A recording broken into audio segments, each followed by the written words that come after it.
Un, 2, 2, 3. 3. Bonjour Hugo. Bonjour, Alors, Manuel. cette finale de Coupe du Monde, c'était votre 145e sélection en bleu. Est-ce que c'était votre dernier match en équipe de France? Oui, effectivement, après longue réflexion, j'ai décidé de mettre un terme à mon aventure avec les Bleus et de prendre ma retraite internationale. Quand avez-vous pris cette décision? Est-ce qu'elle a été difficile à prendre? En fait, c'était quelque chose qui était au fond de moi depuis un petit moment et qui s'est accentué pendant la compétition. Et il est vrai qu'une fois les émotions passées et les idées au clair, j'ai pu poser le pour et le contre et j'ai fini par prendre cette décision qui est difficile mais importante dans ma carrière et dans ma vie. Avec un peu de recul par rapport à cette Coupe du Monde, est-ce que vous vous dites que si vous l'aviez gagnée, vous n'auriez pas pris cette décision?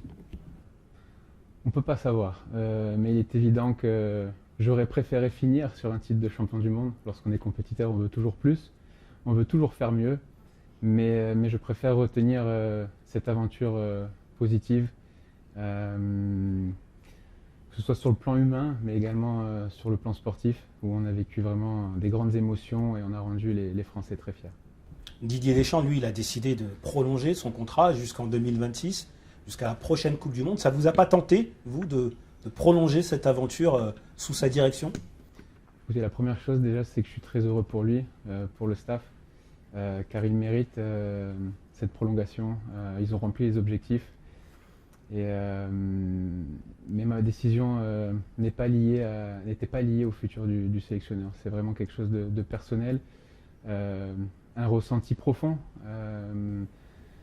que ce soit sur le plan sportif ou après plus de 14 années passées avec le maillot des Bleus, j'ai eu la sensation d'avoir tout donné, d'être allé au bout. Également le sentiment qu'il faut laisser la chance à d'autres. Et puis sur le plan familial, je ressens vraiment le besoin d'avoir un peu plus de temps pour moi, pour ma famille, pour mon épouse et pour mes enfants, parce qu'il y a des choses essentielles dans la vie à côté desquelles on n'a pas envie de passer. Hugo, on ne tire pas un trait sur 14 ans d'histoire avec le maillot bleu comme ça. Parce qu'aujourd'hui, quelle est l'émotion qui domine aujourd'hui chez vous? Je crois déjà un soulagement de l'annoncer. C'est pas facile. De le penser, c'est une chose, mais de le dire, c'en est une autre.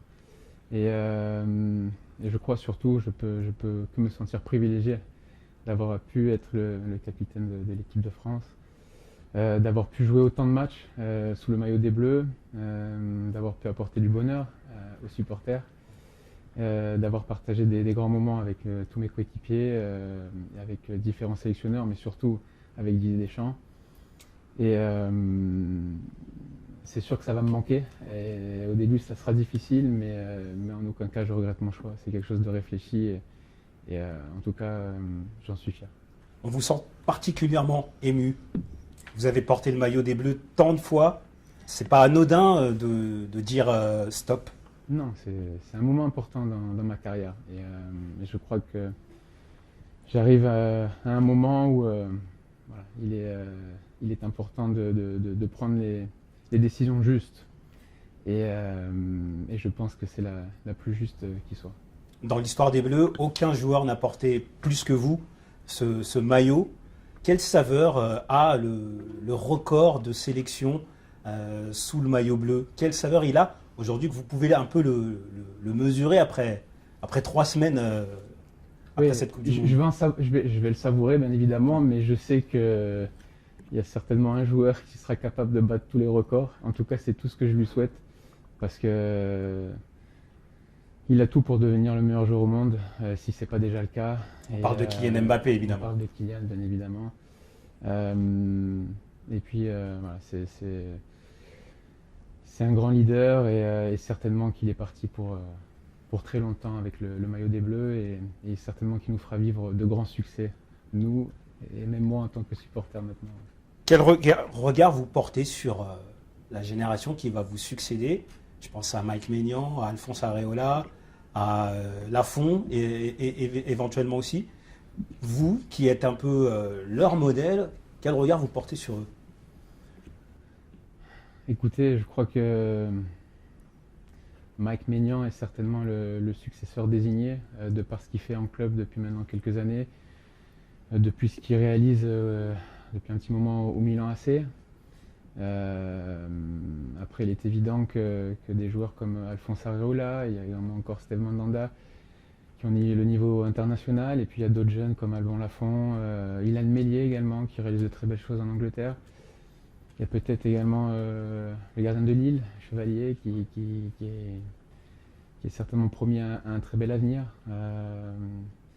Mais en attendant, je vais suivre ça avec passion parce que j'aime le foot, parce que j'aime le poste de gardien de but, et je suis sûr qu'ils me feront vivre de grandes émotions. Quand vous avez commencé, on pense à Fabien Barthez qui vous avait désigné comme le futur, comme l'héritier un petit peu.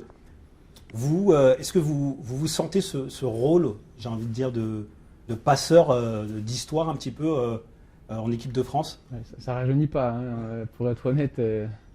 C'est même un peu injuste parce que le temps passe tellement trop vite. On n'a pas forcément le temps de savourer. Mais je me souviens encore d'une poignée de main avec Fabien. À l'époque, je jouais à Nice et il faisait son retour en Ligue 1 au FC Nantes. Et puis j'ai eu l'occasion plus tard de discuter avec lui lors de rassemblements sous l'ère de Raymond Domenech et puis ensuite de Laurent Blanc. Et je crois que quelque part, on est liés. Il y a également Joël Batz. Ce sont vraiment deux légendes de notre sport.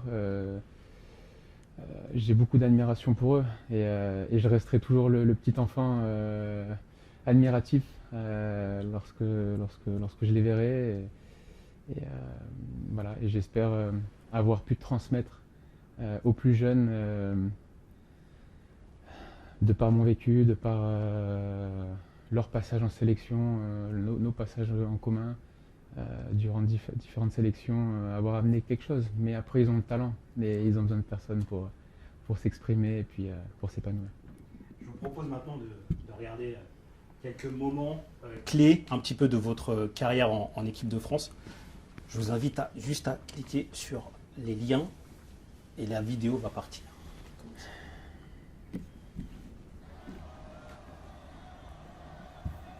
C'est comme si c'était hier. On ne peut pas oublier ce genre de sensation.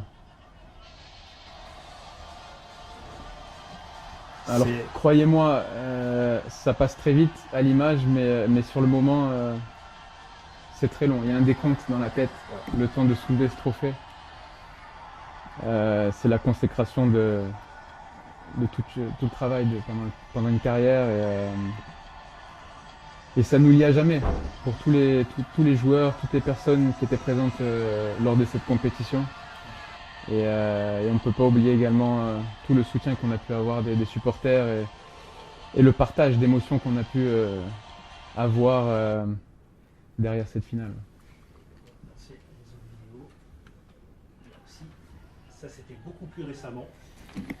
Mais c'est aussi un moment très marquant de votre carrière en bleu. Oui, c'est un match qui compte dans ma carrière. Pour plusieurs raisons. La première, parce qu'on évolue face à l'Angleterre, le pays dans lequel j'évolue depuis 10 ans.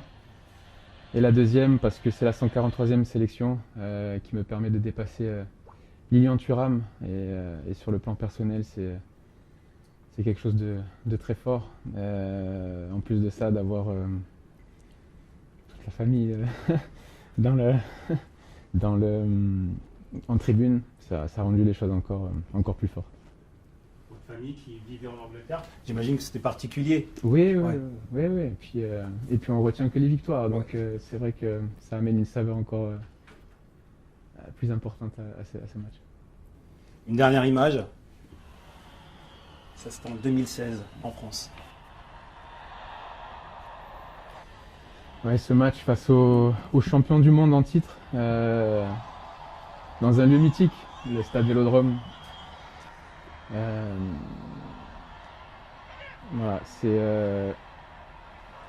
une demi-finale qui est certainement rentrée dans l'histoire de l'équipe de France.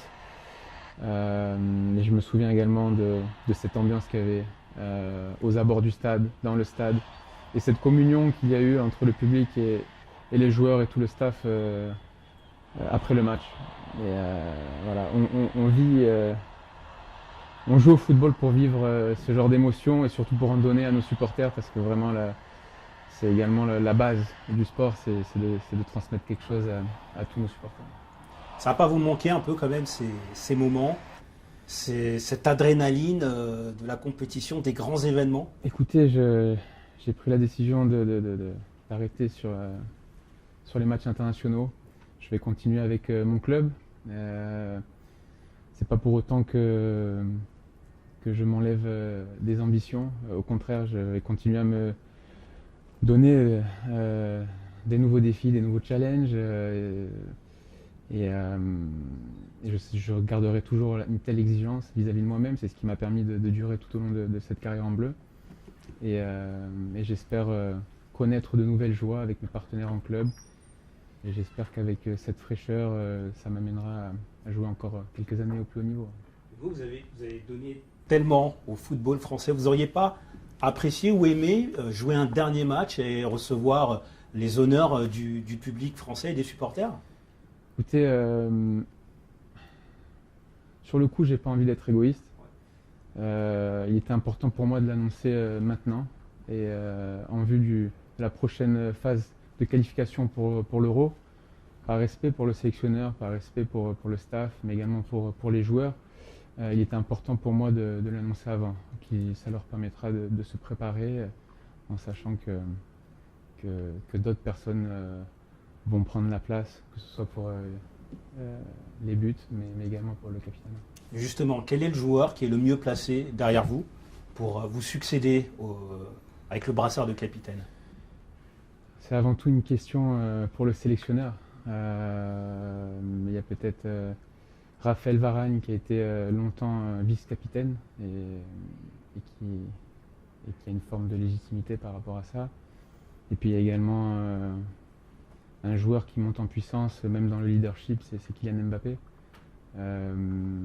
avec qui je pense l'équipe de France va continuer à performer et certainement rester tout en haut dans la hiérarchie mondiale. Alors Hugo, il y a depuis hier certains propos de Noël Le Graët qui ont beaucoup fait parler. Est-ce qu'ils vous ont étonné, est-ce qu'ils vous ont surpris, ces propos, à propos de Zinedine Zidane? Non, j'ai envie de dire qu'il y a des choses qui sont inappropriées. Et pour le coup, on ne peut pas manquer de respect à des anciens joueurs de l'équipe de France, encore plus à une légende internationale comme Zinedine Zidane. Je crois que le président de la Fédération française de football est là avant tout pour rassembler, surtout pas pour diviser. Et je crois que l'équipe de France a besoin de ce côté fédérateur pour continuer sur une vague positive. Vous considérez comme Kylian Mbappé finalement qu'il s'agit d'un manque de respect? Est-ce que Kylian Mbappé il a cette étoffe d'un futur capitaine? Écoutez, je crois déjà avant tout c'est bien qu'il s'est exprimé à travers les réseaux sociaux. Moi j'y suis pas donc j'ai pas pu le faire, mais vu que vous me posez la question, j'y réponds. Mais je crois que Kylian a tous les atouts pour devenir le leader de l'équipe de France, comme ont pu être Cristiano Ronaldo avec le Portugal ou encore Léo Messi avec l'Argentine. On a la chance d'avoir un joueur hors norme en équipe de France, en France, et il faut également le savourer parce qu'il a cette capacité à pouvoir continuer à nous faire gagner. Et vous avez 36 ans, j'imagine que vous pensez déjà à l'après-carrière. Est-ce que Hugo Lloris, entraîneur, sélectionneur, c'est un destin que vous imaginez? Je vais déjà me concentrer sur ma fin de carrière. C'est déjà très important. Je vais également profiter des miens, de mes proches, de ma famille sur mes places de repos. Et ensuite, je pense que je vais commencer progressivement à réfléchir à mon futur. Mais j'ai envie de continuer de prendre du plaisir, à profiter au maximum de ce privilège que j'ai de pouvoir jouer au football. Et en tout cas, j'ai envie de continuer à me donner les moyens de rester performant. Une fin de carrière dans un club français, est-ce que c'est quelque chose qui vous tenterait? Écoutez, je suis avant tout concentré sur ce qui se passe à Tottenham. J'ai encore 1 année et demie de contrat. Et on a beaucoup de choses à faire. On a envie de finir fort la saison, on espère finir dans le top 4. On espère vivre une épopée européenne en Ligue des Champions, également sur la scène nationale avec la FA Cup. Donc voilà, c'est surtout le focus que j'ai aujourd'hui, c'est sur cette deuxième partie de saison avec mon club. Merci Hugo. Merci à vous. Merci.